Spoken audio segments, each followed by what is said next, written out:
TV.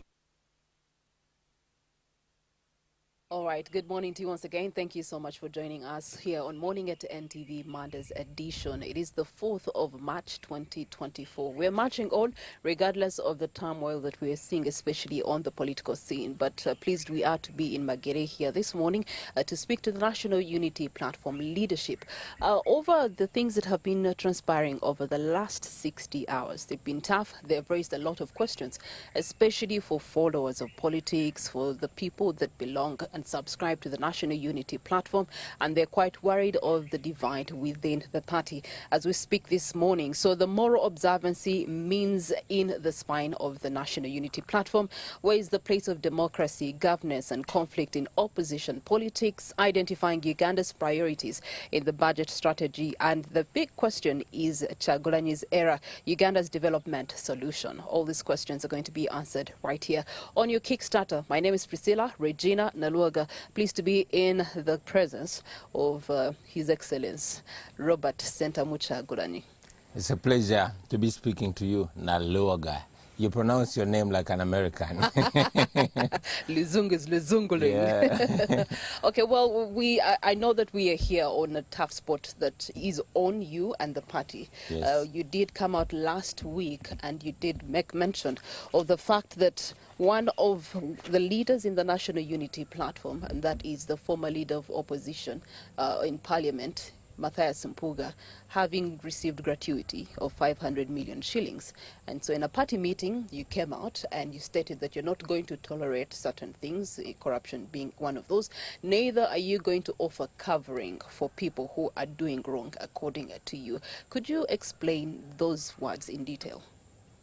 Thanks, Priscilla. Good morning, viewers. And maybe before I delve into that, I would like to inform the nation that in the wee hours of last night, we got a call that our comrade Sharon Mugisha, who has been missing for close to 10 days, has been dumped at the entrance of our office. She tells of horrific stories, but we shall get into that. Just to inform the nation that she has been found. She was dropped by her captors at our office. And yes, this is not my desirable opening topic when I just returned to the country, having proudly made my nation proud, winning numerous awards and forwarding our struggle for freedom and democracy across the world. Coming to that, yes, I returned to disturbing news. Of course, there was a Parliament exhibition that was ongoing on Twitter and all over social media, exposing the rot and the gross corruption and mismanagement at the Parliament of Uganda. In this exhibition, it was not only the case of my Deputy President, the Right Honorable Mathias Mpuga, but, you know, it was exposed that the Speaker of Parliament, Madam Anita Among, actually spent more than 3.5 billion shillings on only per diem, not on her salary, but just per diem. She apparently went to Kenya for 30 days, went to Turkey for 30 days, and went to another country for 30 days in 1 month. And all these trips were being facilitated. So imagine 3.5 billion shillings, among others. But yes, it has become a modus operandi for NRM. Corruption is their currency, and the nation, very unfortunately, is no longer alarmed when there's a corruption scandal in NRM. But it should be alarming when some of us are involved. So yeah, per that exhibition, we discovered that, you know, our Deputy President and Parliamentary Commissioner, Right Honorable Mpuga, was involved in a meeting that allocated him 500 billion shillings as a service award.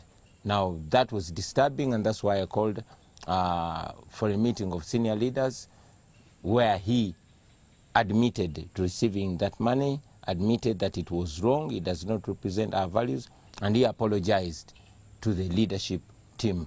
Now, this leadership team consisted of my 4 deputy presidents, the Secretary General, Deputy Secretary General, our spokesperson and leader of opposition, and two other respectable senior legislators from our party. Okay. So that is what happened. So to what was he apologizing for? He was apologizing for the wrongdoing, for getting involved in what we all agreed was a corruption scheme, for misrepresenting our values. And, you know, he indeed said that in hindsight, he realized he should have thought better, and we agreed that, you know, we give him time. He was strongly advised to step down from the commission, and he, in that meeting, accepted, but asked for time to consult his family, his allies and stakeholders, and he was given 24 hours to do the same. I was tasked in the meeting to keep in communication with my deputy president on how to proceed. We never wanted to present it to the public in this way. We had requested my deputy president to set the narrative, to be the first to communicate, and there we would all, you know, we gave him the opportunity to set the narrative so that we all can, you know, communicate after him.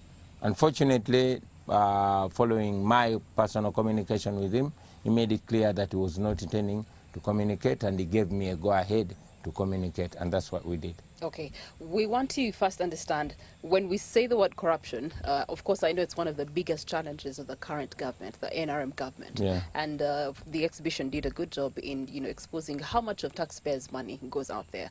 But in this case, we're looking at monies that are given to the office that he was handling at that time, and it's given to him as a reward for service. Quote unquote, they've called it a service award, but gratuity in dictionary meaning is simply for clarity money that is given to a person after or at the end of their employment. Yes. And so it's something that he received, perhaps even the current leader is going to be receiving, and that is Honorable Joel Senyonyi. So we want to clarify exactly how does this translate into corruption. Thank you. For the National Unity Platform. For clarity, that is not gratuity. Every leader, every member of parliament receives gratuity, including the Right Honorable Matthias Mpuga and everybody else. So this is not gratuity. And in the document, it's made clear it is a service award, which is not provided for anywhere in the law. Okay? This was done, you know, by 4 people, 3 NRM commissioners and Anita Mong and Puga, 5 people actually. You know, it was not a service award. It's not anywhere in the law. And you say this is money that's given to leaders at the end of their service. The Honorable Mpuga was not even LOP for a year yet. He had not been LOP for a full year when this money was shared among them. This happened only 2 months after Honorable Zaka had been kicked out of the commission. And Honorable Zaka had always been raising an issue that is being kicked out of the commission because it's exposing this gross mismanagement. Of course, now it's finally coming out. But it was immoral, and for us, it's more of a moral question. Well, we can go into the legalese, but I don't want to look so much at the legalese because, you know, Priscilla, that even slave trade was legal. Not everything legal is right. I mean, some writers said that good people don't need laws to guide them to do what's right. And bad people can find a way around any law. They can even legislate about wrongdoing.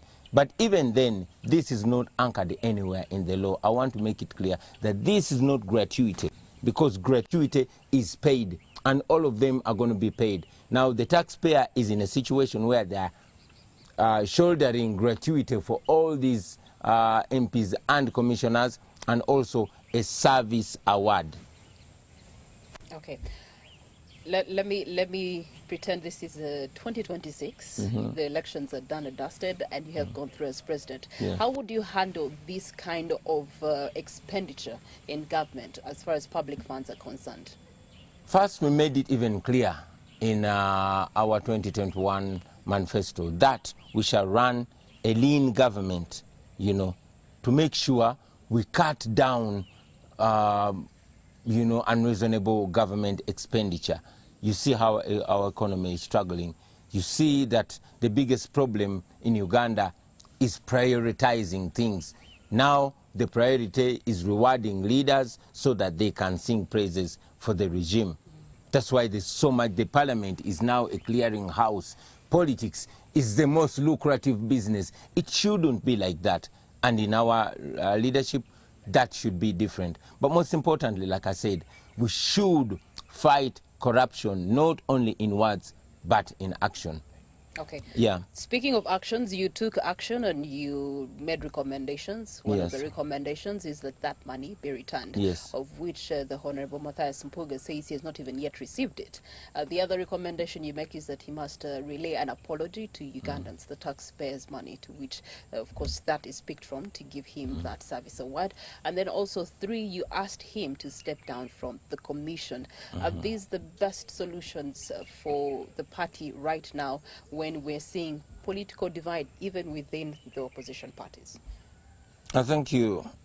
Priscilla, if I must make it clear, I want you to know that I have no personal problem with my deputy president. I am the one that proposed his name to be appointed as deputy president. I appointed him as deputy president. I appointed him as leader of opposition. And I also appointed him as Commissioner for Parliament, of course, with confirmation from the National Executive Committee. You know, he's a leader that I personally held and would love to continue holding in very high regard. He's so competent in many other ways, and I only wish he can do the moral thing even now. Now, we are the people that have been castigating the Museveni regime for corruption and immorality. We have castigated Museveni for rewarding 42 people with 6 billion as a service award. You remember the experts that we were told saved Uganda from a loss of 2.8 trillion, and therefore General Museveni rewarded them with 6 billion. Now these were 42 people, but we all in unison criticized them, including the Honorable Mpuga. These people did not even get half of what he got. But because they were being paid, the taxpayer was paying them to do their job. So why should they be given extra billions for, you know, what extra work did they do? But putting that aside, we must be seen to represent the values that we stand for. I never at all wanted this matter to go in the public domain, and we did not take it to the public domain. We found it there. We just decided to address it. There have been so many allegations, not only against the Right Honorable Mpuga, but against many other leaders. And indeed, we have held many private meetings and have cautioned the leaders about all these, you know. But this is a matter that we learned from the public. It happened almost 2 years ago, and it was kept a secret. We all did not do it. I'm pretty close to my deputy presidents, and a matter of such a sum of money, at least I should have been communicated to all the party. But the fact that this was kept a secret, it was disturbing, and we only all came face to face about it when we met in the senior leaders meeting. Yeah. On the matter of Zaka and how the issue was handled, what were your expectations that how should it have been handled by the Honorable Mpuga?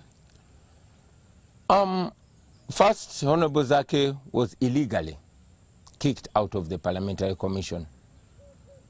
This has been further confirmed by the Court of Appeal. Now, with what happened in the commission later, we can add dots and realize why he was kicked out of the commission, probably because Zaka had a big mouth. But that on the side, the way forward should be doing the right thing. You ask why we decided to handle it this way. We pledged to be transparent, and we owed it to the population to be transparent. And I don't want to do things because an election is coming. We want to be doing the right thing, whether an election is coming or is not coming. The time is always right to do what is right, and the right thing should be done. So we strongly believed that the right thing for a moral leader to do when a moral leader finds themselves in such a scandal is to honorably step aside, first to prove that these positions are not about life and death.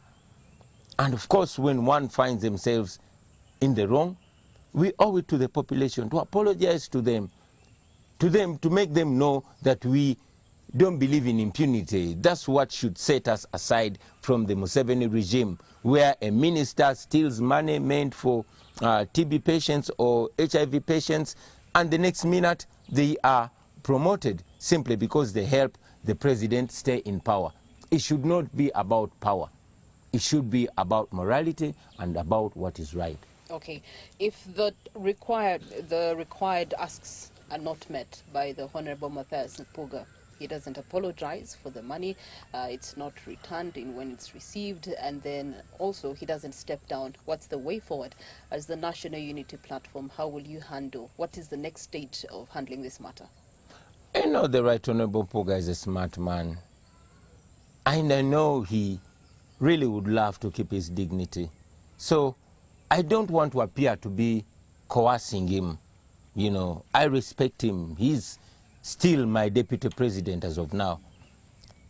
He just has to, one, help himself and also help us and do the right thing, because we owe this to this entire generation. We need to show a moral example.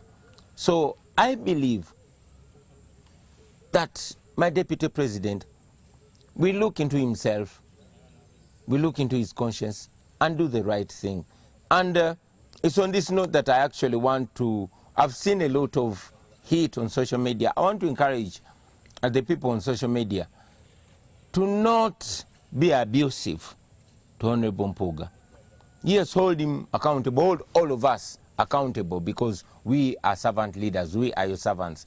But don't be abusive, be respectful, and I'm not saying keep quiet. No, hold us to account, but in a respectful way.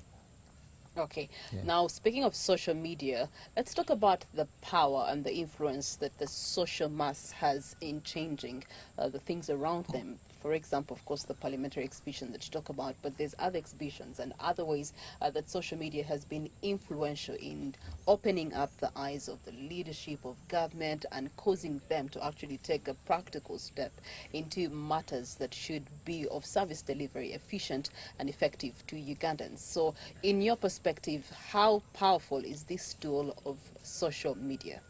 Well, like you can hear with social media, the media owned and run by society. Social media has been very helpful. Of course, equally dangerous, but it has been very helpful. My personal desire was to cause a mass awakening. I was greatly inspired by Tupac Shakur, the rapper, who said, I cannot guarantee that I'll change the world, but I'll tell you, I'll spark the mind that will change the world. It is not me that will fix everything, but I want to challenge all stakeholders, and by all stakeholders, I mean all Ugandans, to get involved and own up these matters. You might not be able to go to the street because now this is a brutal regime. You might not be able to walk to the offices of these people, the leaders that make policies for you, that decide everything about your life and well-being, but you have a phone where you can, and I insist respectfully, raise your view and hold these leaders to account. I can guarantee to you that if it was not social media, if it was not that exhibition, we probably wouldn't know this, because it was kept as a nicely kept secret. But social media played a role. Of course, social media is equally dangerous, because a lot of misinformation is carried out on social media. And lately, the regime uses social media to misinform people and disinform people. We have the government citizen, the GCR, something that is being run by the regime, paying hundreds of young people to write falsehoods and to rebut any claim or any social media post that is holding the government, accountable. But that is done by many other dictators. I mean, propaganda started way back in Russia because it's a tool of diverting the population. I'm very glad that we have social media, because these matters, I can guarantee you, would not make their way to mainstream media. The news here is very, very censored, but social media breaks that net. Okay. Speaking of accountability and governance, expectedly, obviously, we enter into contract with the government every time we go to the ballot and vote. And so we get into contract with the government that has been given power. And accountability is very crucial and key. So what is your perspective on the accountability and transparency as a tool of good governance? I can tell you this, that the only way leaders are going to be held accountable is when the population is vigilant. Other than that, we are going to go around in circles of corruption. It is the vigilance of the people. It is the people that hold us accountable. It is because of the people, the pressure of the people, that we can, hold even our own accountable. I don't like to be here discussing my deputy president. No, we are supposed to be holding the regime accountable. They steal money in trillions. But here, we must remind ourselves that those who come for justice must come with clean hands. We must be clean in order to have the moral authority to hold these people accountable. Now, imagine a situation where I did not say anything about it. Actually, it was already claimed on social media that this money was shared with me, because when leaders that are under my leadership receive bribes or get involved in corruption and I don't hold them accountable, that literally means that they are doing it on my behalf. The IGG said sometime that all the big fish in corruption hide behind the president, and indeed all land grabbing scandals are followed up to the doorstep of General Museveni. All massive corruption scandals, the Ruboa hospitals and others, are all followed up to the doorstep of General Museveni. There's no way I could allow a corruption scandal be traced up to my doorstep. The people of Uganda are looking at us as the alternative to this corrupt regime.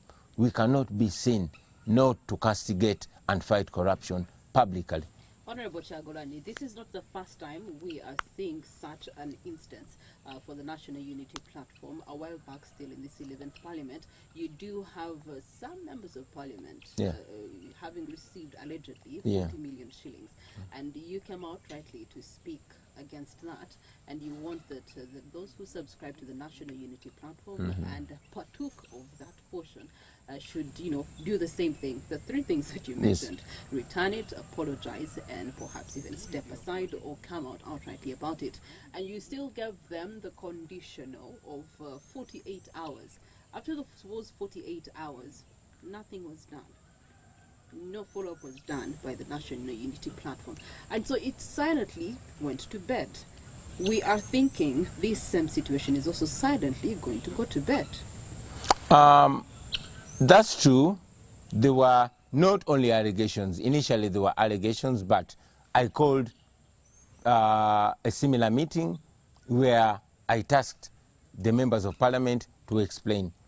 Some denied it, but at least two of my MPs in that meeting admitted to receiving that money. That was Twaha Kagabo, that was Tebandeke.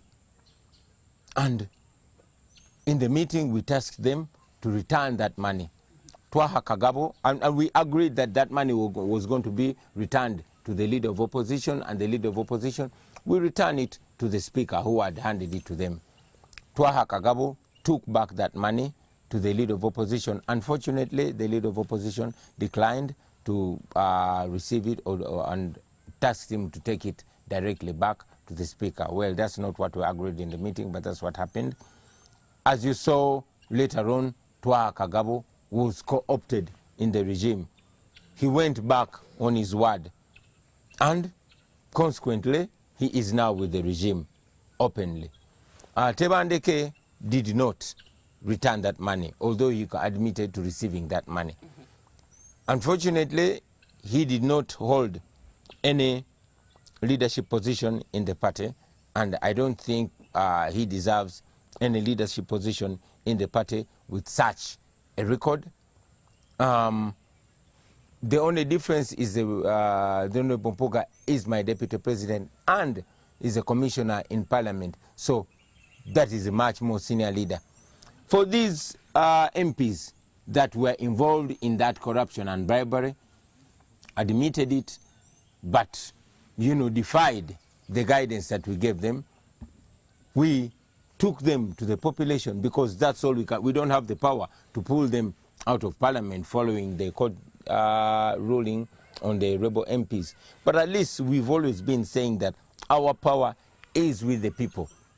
For us, we are people power. We can only hold them accountable with the population. And you will definitely see that soon. The English have a saying, a barking dog seldom bites. We have seen the current regime barking but seldom biting. We have had the president talking about corruption, doing corruption walks, but nothing is actually being done. Through the office of the IGG, rats are smelt, but nothing is really done. And so it's starting to feel and be translated by the masses that you're not biting. And that's what the masses want to see. So the question is, why are you not biting yet? Thank you, and I'm glad you mentioned that the masses want to see us biting, especially where corruption is involved. I don't want to bite, and I don't think that should be the direct approach. We met in a senior leaders meeting, and the Honorable Mpuga was advised to do the moral thing and step down. Of course, it's very unfortunate that in his public statement that he released, he completely went from the facts of the meeting, because he seemed to deny that he had admitted to the wrongdoing. He seemed to deny that he apologized for that wrongdoing, and he seemed to also disagree that that statement was from the party, even if I shared it on my official social media handles. We shall, of course, take the process the way it goes. We don't do things without process. This was advising him to step down because that's the right thing to do, but not coercing him. But of course, the party will take the right course, that is the right moral course that we are supposed to take. Okay. When you speak of advising, you advised him to take on the 3 recommendations that you made. What is the party advising you to do thereafter when those things are not taken into course?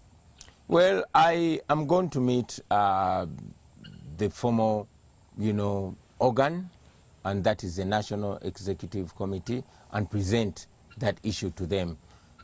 Among the National Executive Committee, we have more junior leaders, and that's why this matter was not presented initially to NEC, because I thought this is a matter that we could discuss as senior leaders of the party and find a solution to. Okay, all right. Well, we await to see what comes out of the NEC meeting. But again, at the end of the day, and some people on social media were still glaring onto the National Unity platform. How do they manhandle corruption out of Uganda? But also, speaking of money, we have recently seen money divide up a political party. Once the biggest opposition political party, the Forum for Democratic Change, being torn between the lines over 300 million Ugandan shillings. Now there's the Najana Kumbi faction, the Katonga faction. this is more money, 500 billion Yeah. shillings, and there's fears and rumors that it could potentially tear up the national unity platform. So to speak, some of the junior leaders within the party have come out to advise that you don't focus on this because they are worried that they may be forced in a corner whereby these are two big leaders in the party, and so they have to take sides. Do we stand on the Mpuga side? Do we stand on the Kyagulanyi side? And so how do you intend to rectify that challenge right now? Yes, it's always about money. We all know, anybody that has followed Uganda's politics for at least 10 years knows that General Museveni uses two things: violence and money. If he fails to bend your back using prison, violence, and coercion, he's going to throw money at you. That is how he was able to divide DP, by buying people, including their president. That is how he was able to divide FDC, by bringing dirty money into FDC. It's the same dirty money that has been brought into NUP. And we must be firm and make a moral decision. This is not a situation of standing with Kyagulanyi or standing with Honorable Mpuga. No, just stand on the side of the truth. Just stand on what is right. Of course, we have among us many politicians who are for sale. They would go where money is. But I can tell you that if standing on the moral side of history, if standing against corruption is what is going to divide this party that I lead, so be it. We treasure the values that brought us together more than we treasure finances. And that is going to be our stand for as long as I am the leader of the National Unity Platform. Okay, let's talk about those values in details. Which are the strongest that you need and the party needs to stand on right now, mid-term, the elective season? Our values can be summarized into one word called DRIPS, and that's discipline, reliability, integrity, inclusiveness, patriotism, and service. Now here we are on the most important value among leaders, and that is integrity. Our integrity must always be intact. That is the only thing that we sell. We don't have money. We don't have power. We can only promise people integrity. And if we cannot give that integrity, then we better pack up our bags and laptops and go home, because we wouldn't have anything anymore to tell the population. Yeah. Okay, you also had a national tour, and people were strongly going behind your back in support of the National Unity Platform as you're opening up offices in different parts of the country. You as a leader, you may be of this mindset with the DRIPS strongly embedded in your mind, but there are those that are starting and have been subscribing to the National Unity Platform since it's opened its doors of democracy. How do you intend to instill these principles down to the wananchi so that it's the same voice that they speak? Well, we the leaders are supposed to be the custodians of what we believe in. We are supposed to be the examples. A leader sees the way, goes the way, and shows the way. So if we as leaders can no longer hold on to the values that we purport to be leading people to, then we are no longer the leaders worth our name. The moral thing would be to step aside and let others do that, including myself. Yeah. Okay, let's talk about the two things that you mentioned. You talked about violence and money being one of the things that are being used by the current regime to shake the tables for the opposition parties. How is this threatening for multi-partisan politics in this country? Well, it's unfortunate that we are under a military dictatorship, lest and dressed as a democracy. General Museveni knows everything that goes on in that parliament. And he knows the money that's being spent in that parliament exorbitantly, because he knows that he uses that parliament to paint a false image of a democracy. The Speaker of Parliament, Madam Anita Among, is now the modern day Kaihura. Kaihura used to play that role for General Museveni, but now Anita Among is doing that, and is doing that with surgical precision. Now, that is an illegality to begin with, because even according to the law, according to the Supreme Court judgment of the Parliamentary Commission against, was it Mwesije, which ruled that at least it has to be, the commission had no right to impose such a charge, to impose a charge on the consolidated fund, unless through a bill or motion, which had to be brought by a member of the executive. Now, in this meeting in particular, there was no member of the executive. It was Anita Among, it was the three commissioners from NRM, and the Honorable Matthias Mpuga. So it was illegal in itself, you know, probably because it is known that Nabanja and Among have their clashes, and also, you know, Matia Kasaija. That's how it passed. Parliament doesn't know about it, didn't know about it, and it had to know about it. So it becomes corruption. Okay. We do have another faction. For example, the chairperson of the Massacre National Unity Platform Elders Council, Mr. Charles Mpanga, also, you know, in a statement, he said that he's accusing the party president of acting on falsehoods perpetrated by a clique of individuals that deliberately misrepresent the facts to malign Mpuga over the selfish interests. And he goes ahead to say that this is belittling and undermining leaders who are perceived to be capable of taking over your leadership when your terms end, according to the revised constitution of the National Unity Platform. Is that the case? Actually, it's not the case. These are not falsehoods. We are talking about facts that were presented to my deputy president, and he admitted and he apologized. So these are not falsehoods. These are facts. Yeah. Okay. So, and there are many people who have the school of the thought that Matthias Mpuga would be the most likely candidate in your next election for the National Unity Platform. So this is one of those ways that he's being mad as dirty, or with dirty hands, so that when that time comes, it's one of those cards that is pulled out against him to stand for the party presidency. But nobody can claim to love Honorable Mpuga more than me. Okay, I am the one who appointed him deputy president. I am the one who appointed him leader of opposition. I am the one who appointed him to the Parliamentary Commission a few months ago. Does that mean that I don't like him? Or does that mean that I like him?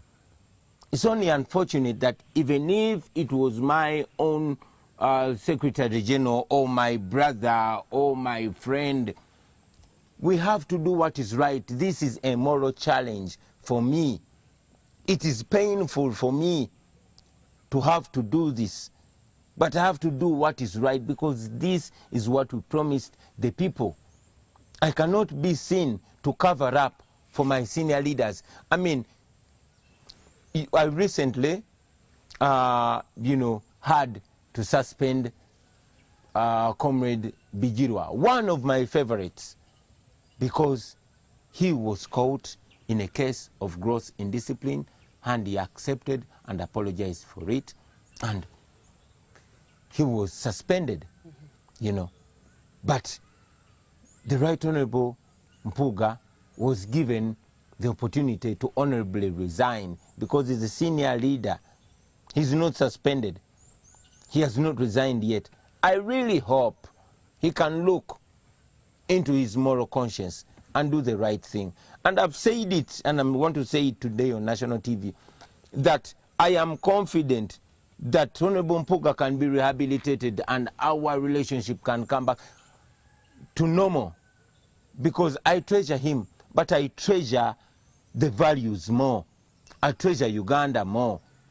And this is supposed to communicate to any other leader, to know that for us, we don't believe in corruption, we don't believe in impunity, and the only way countries have developed is by stamping out corruption firmly. And we have to lead by example.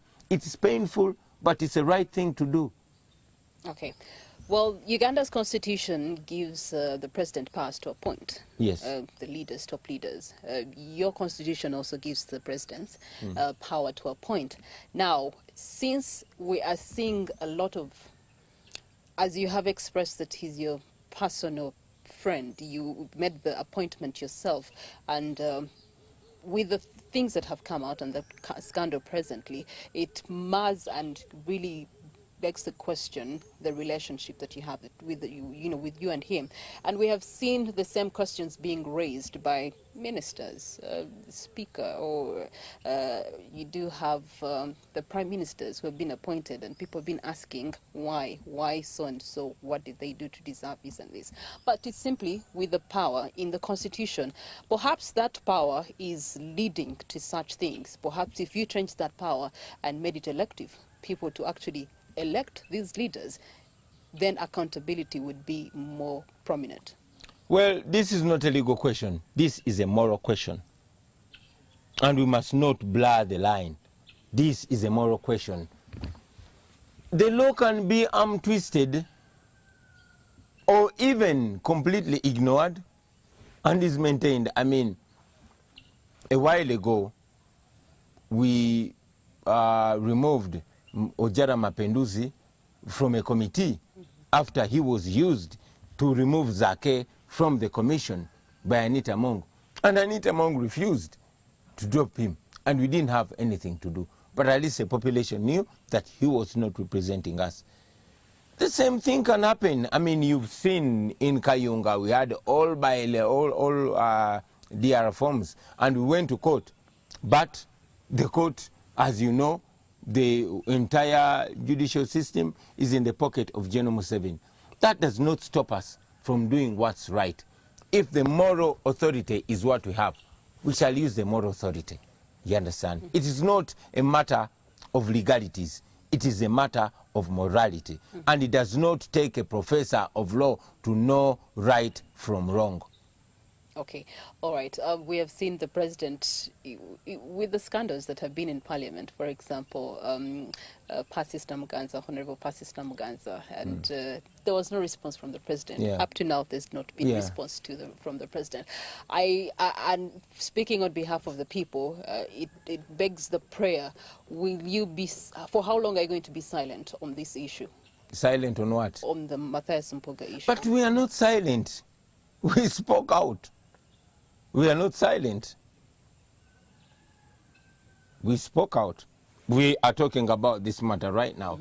That's why I insist that we are not silent. Okay. Yeah. Moving forward, 2.5 years left to the next election. This is a continuous vice within our current government, and it's been a growing vice being harnessed by different elements. From your perspective, where you're seated, what do you believe are the things that are actually allowing the growth of corruption to the depth it is in right now in Uganda? Impunity and making it acceptable. It's very unfortunate that in Uganda corruption was made acceptable. It is not punished, it is rewarded. Corruption in Uganda is an exchange mode that, you know, anybody can steal anything for as long as they will ensure that Museveni is in power. That's why Nabanja, Anita Mong, the Vice President, the Minister of Ethics and Integrity, and a whole line of ministers stole iron sheets that were meant for Karamoja. None of them resigned. None of them was, imprisoned. They just, kind of acted it out, and that is all. But they arrested those that protested against that grand theft. That is why I am scared that if we allow that corruption to get into us, then it's going to destroy us. Why? We all agree that whenever huge sums of money exchange hands, there's an agreement, there's a consideration. there's something that is being given in exchange. So it keeps me asking, what did my deputy president give in exchange for this money? It was not gratuity, it was not a salary, it was immoral, it was illegal, it was a secret until a short while ago. It was done almost 2 years ago, but it's just coming out now. Question is, what did he give in exchange? Or what did he promise in exchange? So I am concerned, and the nation is concerned, but I am tasked to speak and ask and questions for the nation, and that's exactly what we are doing. And the same question I will ask anybody that I catch in such a scandal with evidence. I must insist that there are many that's why I was going allegations. to say that where do we draw the line in accusation falsely or allegedly, and you having or digging out evidence so that you are really doing it on evidence-based approach? Because, for example, the FDC, we keep asking ourselves, but where are the traces of this money? Bring the paperwork, bring the exchange files here and there so that people can understand that it's really a thing that is this deep and has evidence to it. So that leaves the National Unity Platform, the other biggest opposition party in the country presently, in a tough spot of you must have evidence in order to press the buttons that you're pressing. There are many allegations that have been presented to me. Very many. And many of them without evidence, you know. And when something has no evidence, I continue treating it as an allegation until I have evidence. And sometimes evidence has been brought to me, but it has been denied by the accused people, you know. And sometimes that evidence has not been substantial enough. But I must also say that many cases of such nature have come to me in privacy, and therefore there's not been need to bring them to the public. But this is a matter that was raised in the public domain. This is a matter upon which evidence was presented to me.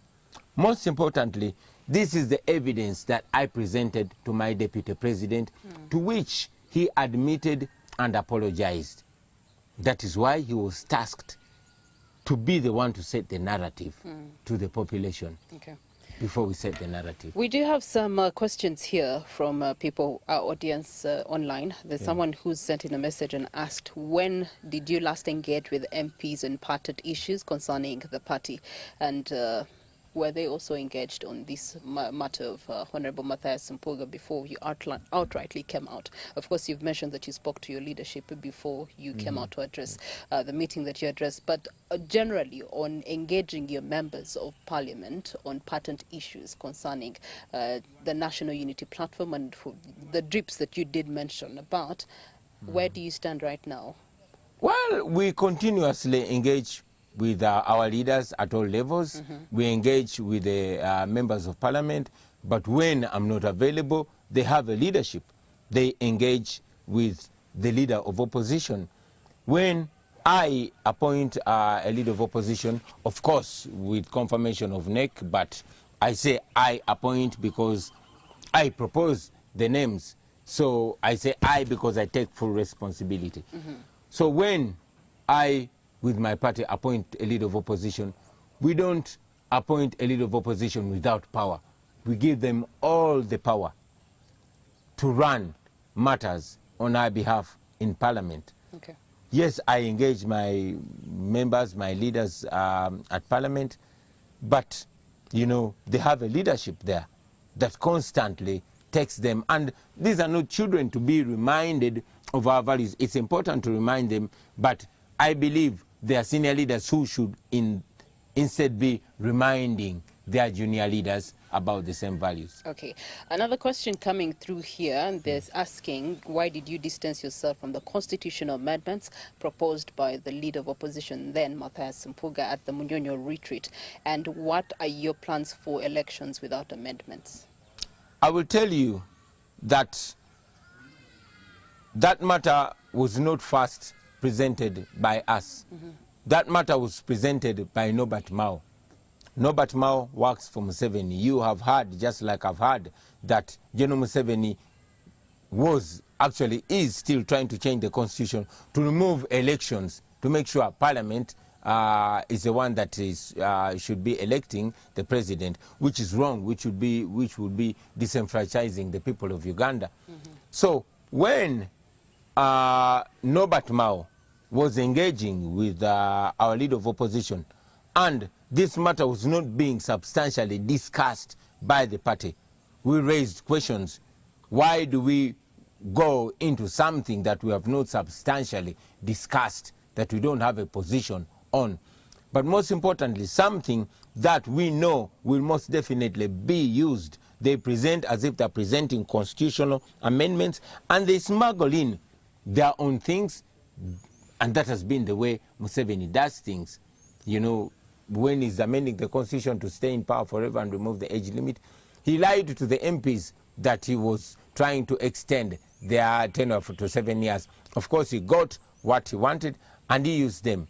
But most importantly, even with the messed up laws that we have, if they were respected, we would have a democracy. But they are not respected. You've seen how the military completely takes over the election. That is illegal, but that is what happens. You have seen how opposition leaders are harassed. That is illegal, but it is happening. So even the law, the way it is not respected. So we did not want to be dragged into a narrative that is set by Museveni and not by us. Okay. Well, it's interesting because one of the people here begs a question and says, are you ready to be replaced in party leadership? But of course, you have to wait. We have to wait out the 2 elective terms. Yeah. And then that decision will be made then. It's too early to... Definitely. We are democratic leaders. I did not come into politics to be another Museveni. No. I came to lead the charge for change. Okay. And it does not necessarily mean that it has to be me. Speaking of change, on the global scene, you've been making some changes through the documentary. You've been awarded Cinema Eye and also Cinema for Peace. Those are the words that you have bagged so far. There's also the nomination for Oscars. Congratulations on that. Thank you. How is this propelling the agenda of the National Unity Platform? It's definitely working very positively for our agenda of change and democracy and freedom in Uganda. You will notice that General Museveni is keeping us on chokehold, not mainly because of what he gets from Uganda. The Museveni government is heavily funded by the American government. The American government gives Museveni up to $1 billion every year. And that is only the US, not the EU, you know. So America has values, democracy, rule of law, human rights, and all that. But, you know, they are dealing with a dictator, either pretending that they don't know or well knowing, but because Museveni is their puppet and, you know, fulfills their agenda and honors their interests. So, with this documentary, we are taking the argument to the US, the EU, and the entire international community to tell them this is exactly what you're sponsoring. I will remind you that once upon a time, Margaret Thatcher, the then UK Prime Minister, called Nelson Mandela a terrorist. And indeed, Nelson Mandela was on the terrorist list for a long time. You know, they did not respect the African struggle in South Africa and all other parts of Africa because they were lied to. Well, the leaders might not have been lied to, but the population, I can guarantee to you that many people in America and the world did not know that Museveni is a dictator, did not know that people get massacred on the street, did not know that Museveni jails opposition leaders, kills people, and rigs elections. So just like that documentary against apartheid came out in America and Europe in 1986, And it changed everything, because it is in that year, after the release of that documentary, that the US government was so ashamed of supporting the apartheid government. They changed their policy, they cut their aid from the apartheid government, and ultimately the apartheid government fell. Nelson Mandela got released from jail, and the rest is history. We strongly believe that after the maximum exposure of the Museveni atrocities to the population of the United States of America and the EU, then America, the administration in Washington, will have no option but to do the right thing, because they will be held to account by the population, by their voters. They will have to do the right thing, and that is cutting aid from Museveni and cutting ties until Museveni does the right thing. Now imagine a situation where Museveni can no longer get the $1 billion that he gets from America. Imagine a situation where the EU does not give tear gas or guns or aid to General Museveni. That would mark the end of Museveni and the beginning of freedom in Uganda. So that's how important that documentary is. I'm very glad that that documentary was well received internationally. It has won numerous awards, including the prestigious Cinema Eye Award and the amazing, Cinema for Peace Award, which we received together with the Pope Francis, Hillary Clinton, Ban Ki-moon, former Secretary General of UN, and others. And we hope it is continuously going to, show our plight and to hold leaders accountable, not only those present ones, but those in the past. I will also conclude on that matter by saying that the West and the whole world had come to shape an understanding on Idi Amin based on films and books. Films which were even fictional, and books that were even accounts of singular individuals. But this is a documentary where everything was not acted but filmed. So don't joke with an artist. That is how effective art can do. Also, it can change things. Also, in closing, we wanted to ask you, what do you believe should be Uganda's priorities as we stand today? We are in the budgetary season, planning for the next financial year. And from where you're seated, with all the traversing that you've been doing globally, and from what you've been exposed to, what do you believe should be Uganda's priorities now? Uganda's priorities now should be, first of all, fighting corruption, which is a tall order, because we are dealing with a corrupt government which uses corruption as a way to stay in power. I guess so. Of course, delivering services, desperately needed services to our people, ensuring that people have their rights and freedoms. That's very, very necessary. We are in a time where, before we even talk about the economy of the country, we're talking about a matter of life. It's just this morning that a councillor called Mugisha was dumped at our offices after almost 10 days of being kidnapped. She's yet to tell us where she has been and who kidnapped her.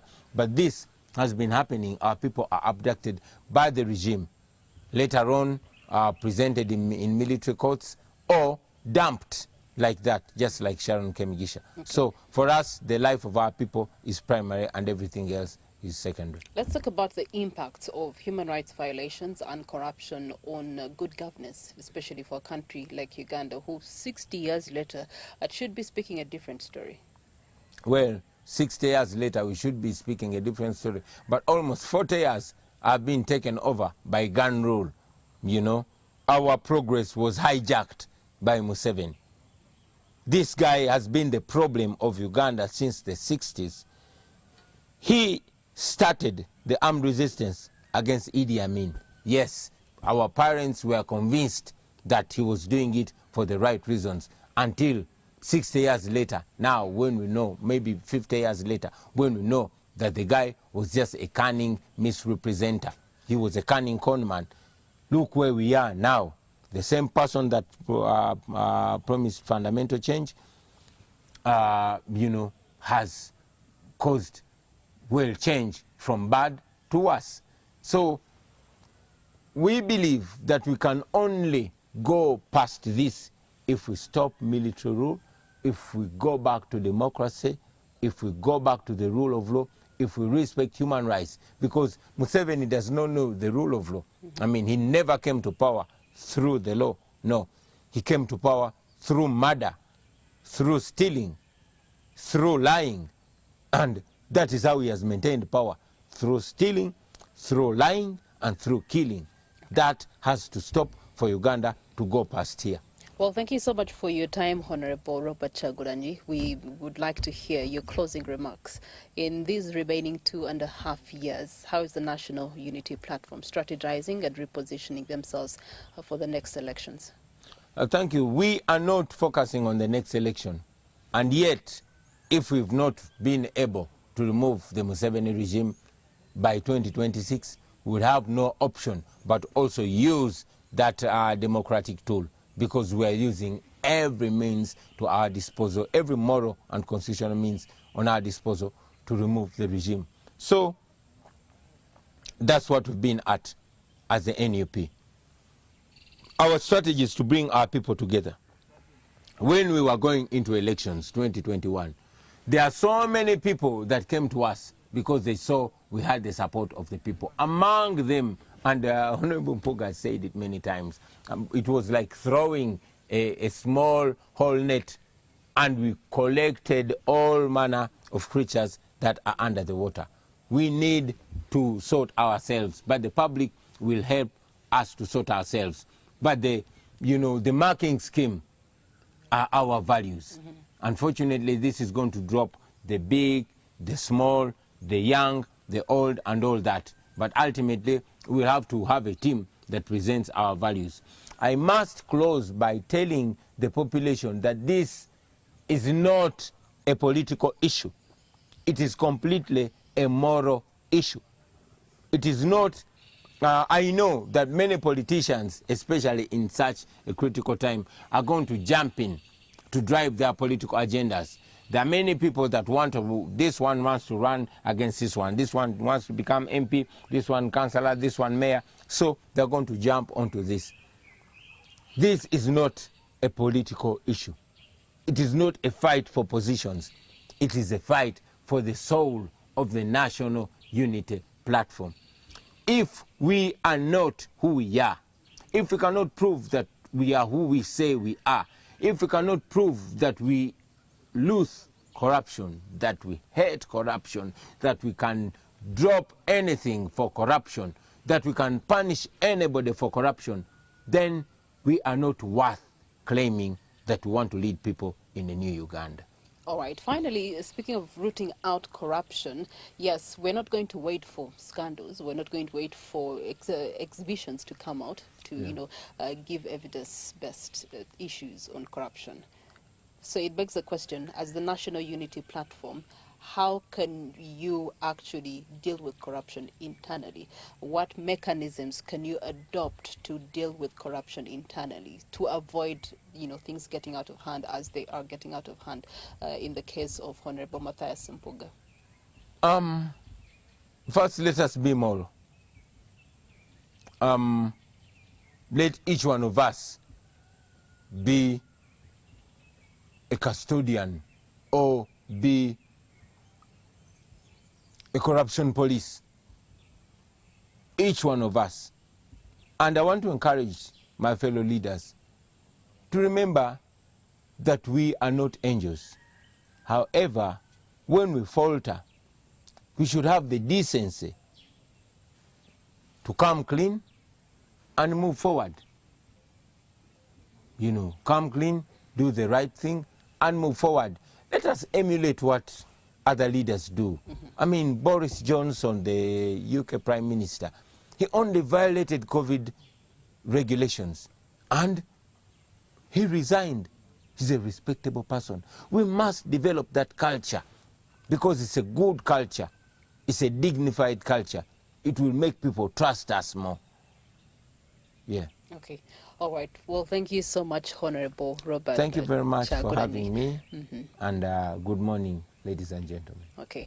We await to see what comes out of Sharon Mugisha and what she'll give us an account of the close to 10 days she has been missing and her captors and exactly what transpired there. Of course, that speaks into the continuous human rights violations that we're seeing across the country, and it continues to be one of the strong agendas for the leader of opposition in Parliament, making sure that they can account for every single human being Ugandan that has gone missing within this time frame of the 11th Parliament. But also the Honourable here has spoken about the principles that continue to guide politics, and one should be discipline. The other one is reliance. Integrity is very key and crucial, and it is what they're simply begging of the Honourable Matthias Mpuga. Patriotism, having country at heart and in your blood first, over your own intentions and selfishness and your own desires. You should put country over other things. And then, of course, service is the other thing that they stand for. Service to the people, service by the people, and service with the people. So those four principles are the principles that are automatically guiding what we have this morning as the conversation that we've been having with the Honourable Robert Kyagulanyi Ssentamu. Well, thank you so much, and I trust that that has informed what next. The question of what next, he has also informed us that they're going to be having a meeting, executive meeting, that is going to be sitting and will guide thereafter if the Honourable Matthias Mpuga does not respond to the three conditions that he was given. One, to return that money for which he says he has not received, and then two, apologize to the Ugandans for having taken that money, which is being regarded as corruption, and then of course three, stepping down from the commissioner's duty that he has with the Parliament currently. If those steps are not taken, then the National Unity Platform will take another step, meet with its leadership, convene and find a way and a solution in that regard. That brings us to the end of Morning at NTV. It's been our Kickstarter, and it kickstarts off the week as we continue to delve deeper into the politics of our country and the good governance that we want to see at the end of the day. It is your power, and it's definitely you are the people, you are the Ugandans that have to make the decisions at the end of the day. Within 2.5 years, we're going to be going into elections. Last week, we did see the NRM pacing it with the launching of the register, where they said that they have 11 million Ugandans. So that balance is going to have to go to the rest of the political parties. Please note that we have close to 30 political parties. And so they are going to be having to divide the remaining. However, how do they divide it? If things like violations are coming through, if issues such as money is dividing parties, that is a very big challenge that is being faced by the opposition politics in Uganda. On behalf of Chris Igeni and Mike